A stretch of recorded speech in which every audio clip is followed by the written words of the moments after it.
환관장이 그들에게 이름을 새로 지어 주었는데 다니엘은 벨드사살이라고 하고 하나냐는 사드락이라고 하고 미사엘은 메삭이라고 하고 아사랴는 아벳느고라고 하였다. 다니엘은 왕이 내린 음식과 포도주로 자기를 더럽히지 않겠다고 마음을 먹고 환관장에게 자기를 더럽히지 않을 수 있도록 해달라고 간청하였다. 다니엘서 1장 7절과 8절 말씀. 인류의 역사를 살펴보면 어김없이 반복되는 장면이 있습니다. 힘과 권력으로 이웃나라를 굴복시키고 그 권세가 영원하리라 믿었던 모든 나라는 언젠가 그 세를 다하고 역사에서 자취를 감췄다는 점입니다. 이들은 자기 자신을 제국이라 칭하며 힘으로써 존재감을 과시하고 약함과 자금을 비웃곤 했지만 이내 또 다른 강자가 등장하여 그 가장 높은 권자를 내어 주었습니다. 새로운 제국은 새로운 이상으로 세계를 제패할 듯 역사의 무대에 등장했지만 그 역시 자기가 무너뜨린 이전 제국의 길을 답습합니다. 제국의 흥망성쇠는 인류의 보편성이 어디에 있는지 보여줍니다. 그런데 제국이 흥하고 망할 때 붕괴하고 파괴되는 것은 나라의 이름만이 아닙니다. 그 세계 아래에 살고 있는 보통 사람들, 힘없는 서민들, 약하고 갈 것 없는 평범한 사람들의 세계는 산산조각납니다. 제국의 왕들과 장군들, 정치인들과 유력자들은 역사의 기록을 통해 그 이름이라도 남는다지만 평범한 사람들의 이름과 삶은 기억조차 되지 않으니 말입니다. 10년 전에 노벨 문학상을 받은 스베틀라나 알렉시예비치는 전쟁은 여자의 얼굴을 하지 않았다에서 전쟁 가운데 이름과 목소리, 그 어떤 얼굴도 기록되지 못했던 여성들의 이야기를 담았습니다. 저자는 전장에서 돌아온 여성들과 대화하고 그녀들의 회상과 회고를 통해 전쟁이 지워버린 약자들의 이야기를 살려냈습니다. 알렉시예비치는 전쟁은 남자들의 다툼이라고 믿었던 우리의 오랜 선입견을 깨뜨렸습니다. 전쟁의 참상 속에 가장 약하고 가장 평범한 사람들의 음성을 기록한 저자의 작업은 전쟁과 갈등이 평범한 이들의 삶을, 특히 힘없고 약한 이들의 삶, 여성들의 삶을 얼마나 파괴할 수 있는지 보여주었습니다. 10대 소녀 시절에 전장에서 총을 쏴야 했던 한 여인은 오랜 시간이 지난 후 이렇게 회상합니다. 나는 전쟁을 회상할 필요가 없어요. 지금도 내 모든 삶이 전쟁 중이니까. 행복한 꿈을 꾸며 살기에도 모자란 청년 시절을 참호해서 보낸 이의 삶을 우리는 감히 상상할 수 없습니다. 전쟁은 끝났고 평온은 되찾았지만 그의 영혼은 여전히 전쟁 중이기 때문입니다. 제국 간 힘의 다툼 속에서 소리 없이 죽어간 약자들의 음성과 이름을 끈질기게 붙들고 되살려낸 알렉시예비치의 노력을 그리스도인들은 반드시 기억해야 합니다. 여기 주전 600년 전쯤 고대 근동, 오늘날 중동 땅의 제국들도 그러했습니다. 척박한 광야로 가득한 그 땅에도 이런저런 제국들은 일어서고 무너지기를 반복했습니다. 아시리아라는 제국이 있었습니다.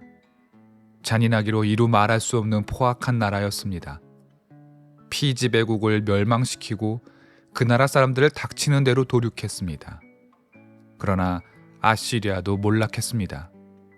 새로운 제국 바빌로니아가 권좌에 등극했기 때문입니다.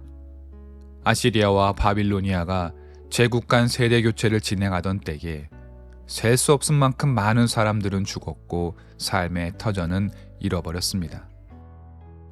하나님을 섬기던 민족 유다는 제국 간 다툼이 일으킨 혼란과 강대국들의 수탈에 시달리고 있었습니다. 오랜 세월 아시리아로부터 고통을 당했고 이제 살림이 좀 편하 싶었지만 이내 찾아온 새로운 제국 바빌로니아에게 전에 못지않은 괴로움을 겪고 있었기 때문입니다. 바빌로니아는 행여 유다가 반란하거나 다른 생각을 품지 못하도록 예루살렘을 압박했고 다윗 왕조를 겁박했습니다. 자기들 마음대로 왕을 세워 예루살렘에 배치하기도 했습니다. 새로운 제국의 통제는 여기서 끝나지 않았습니다. 바빌로니아는 유다의 사람들을 포로로 끌고 갔습니다. 유력한 자들은 물론 힘없고 약한 사람들 가릴 것 없이 많은 사람들이 고향 유다를 떠나야만 했습니다. 포로로 끌려간 이들의 삶이 얼마나 괴로웠는지 미루어 짐작할 수 있습니다. 낯설고 적대적인 환경, 척박한 땅, 닥쳐온 가난 등 모든 것이 생의 의지를 조각내기에 충분했습니다. 무엇보다 하나님이 계시지 않는다는 것 같다는 생각이 이들을 절망케 했습니다. 성전은 너무나 멀어졌고 율법을 공부할 수도 없는 이 환경 속에서 이들은 자기들이 어디서 왔는지, 본래 누구였는지를 서서히 잊어갈 수밖에 없었습니다. 하나님의 선택받은 민족이라는 자긍심은 하나님의 버림받은 패배자들이라는 실패한 자의식으로 뒤바뀌게 되었습니다. 그렇습니다. 제국의 흥망 속에 유다의 힘없는 사람들의 신앙은 시들고 바래지고 있었습니다. 그러나 이때 하나님의 말씀은 이 메말라가는 유다의 가장 약한 존재 하나의 이름을 기억하려 분투합니다. 말씀은 그 이름을 끊임없이 호명하고 그 이름을 알려주며 그 이름을 부르도록 합니다. 이름을 부른다는 것은 당신이 누구인지 기억하라는 요청이며 너의 근원이 어디에서부터 흘러나왔는지 잊지 말라는 당부입니다. 제국의 위협과 유다 왕국의 멸망 속에 말씀이 기억하라 명령하는 그 이름은 다니엘입니다. 다니엘서는 다니엘이라는 청년의 기지와 재능 그리고 기적 체험들이 이 책이 말하는 전부가 아닙니다. 제국들의 충돌과 유다의 몰락 가운데 가장 약하고 힘없는 한 소년의 이름을 기억하고 그의 싸움을 잊지 않으려 하는 노력이 다니엘서의 핵심 메시지입니다. 다니엘이 좋은 대접을 받고 높은 지위에 오르는 장면, 그의 천부적인 재능이 한껏 발휘됨으로 찬사를 받는 장면들은 하나님의 은혜이거나 축복이 아니라 그의 전쟁이며 전투의 시퀀스들입니다. 소년 다니엘은 모든 싸움마다 치명적인 부상을 입고 피를 흘리며 괴로워합니다. 그러나 그는 자기가 어디서 왔는지, 자기의 본래 이름이 무엇인지 잊지 않습니다. 그렇기에 다니엘서는 이스라엘의 기억투쟁입니다. 다니엘서의 서막이라 할 수 있는 1장의 첫 번째 주제가 이름인 것은 바로 이와 관련이 있습니다. 우리가 너무나 잘 알고 있는 내용입니다. 다니엘과 그의 세 친구 하나냐, 미사엘, 아사랴는 가장 먼저 이름을 빼앗깁니다. 다니엘, 하나냐, 미사엘, 아사랴는 각각 하나님은 심판자이시다, 여호와께서는 은혜로우시다, 누가 하나님과 같은가, 여호와께서는 나의 도우시는 분이다 라는 아름다운 뜻을 갖고 있었습니다. 그런데 그 이름들이 벨드사살, 사드락, 메삭, 아벳느고로 바뀝니다. 바뀌었다기보다는 이전 이름을 강탈당한 것이지요. 이름의 뜻은 모두 바빌로니아의 신들을 찬양하는 내용들입니다. 이름을 뺏는 일은 너의 본류와 근원을 잊으라는 명령입니다. 네가 믿고 의지하는 너의 근원이 너를 버렸다라는 속삭임입니다. 내가 어디서 왔고 본래 누구인지 잊는다면 그때로부터 우리는 붕괴합니다. 바빌로니아라는 제국이 원한 바가 바로 그것입니다. 유다의 총명한 젊은이들이 자기들의 본류를 잊고 새로운 시대의 가치를 전적으로 받아들이기를 원했습니다. 그들이 우리가 지어준 이름 벨드사살, 사드락, 메삭, 아벳느고의 삶을 산다면 바빌로니아의 신이 야훼를 누르고 이기는 것이 되니 말입니다. 다니엘은 그러나 자기의 본류를 잊지 않았습니다. 그 유명한 장면, 왕이 내리는 산의 진미를 거부하는 결단에서 드러납니다. 다니엘과 그의 세 친구는 비록 이름이 강탈되었을지언정 왕이 주는 음식을 먹고 마시지 않기로 다짐합니다.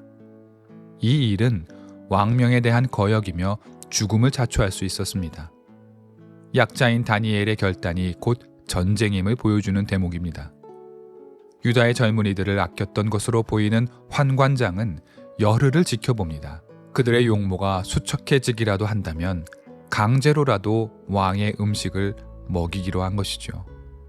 결과는 우리가 알고 있는 그대로입니다. 채소와 물만으로도 4명의 젊은이들은 누구보다 아름답고 빛이 났으며 건강했습니다.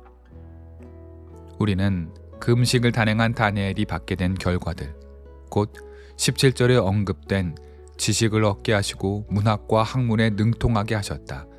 그 밖에도 다니엘에게는 환상과 온갖 꿈을 해석하는 능력까지 주심에 사로잡히곤 하지만 이는 다니엘에게 있어 생명을 건 투쟁이었습니다. 다니엘은 단식에 준하는 결정을 통해 생명을 담보로 삼았고 왕의 명령 앞에 온몸으로 투쟁함으로 목숨을 걸었습니다.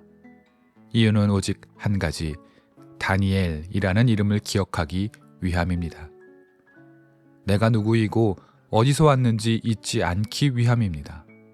따라서 그가 받은 환한 얼굴과 건강, 각종 지식과 재능의 축복은 전리품이 아니라 상흔의 역설적 은유입니다.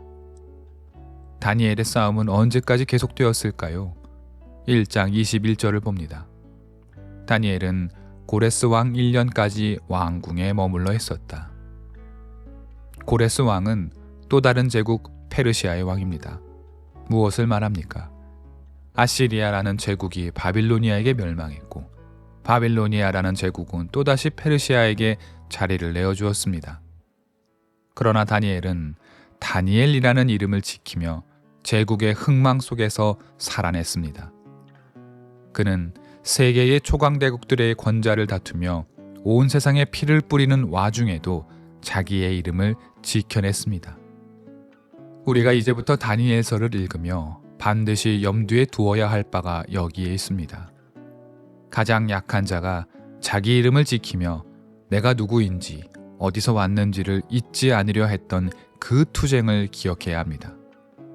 우리도 마찬가지입니다. 세상은 우리의 이름을 빼앗아 가려 합니다. 너는 하나님의 자녀가 아니라고 속입니다. 온갖 물질적 욕망을 전시하며 실은 너도 이것을 갖고 싶지 않으냐고 유혹합니다. 아침 묵상을 함께하는 여러분, 신앙은 잠잠한 것이 아닙니다. 투쟁입니다. 세계의 위력이 우리를 겁박합니다. 그러나 버팁시다. 우리의 이름을 지킵시다. 우리가 어디서 왔는지, 누구인지, 누구의 자녀인지 잊지 맙시다. 다니엘서가 이 여정의 동반자가 되어줄 것입니다.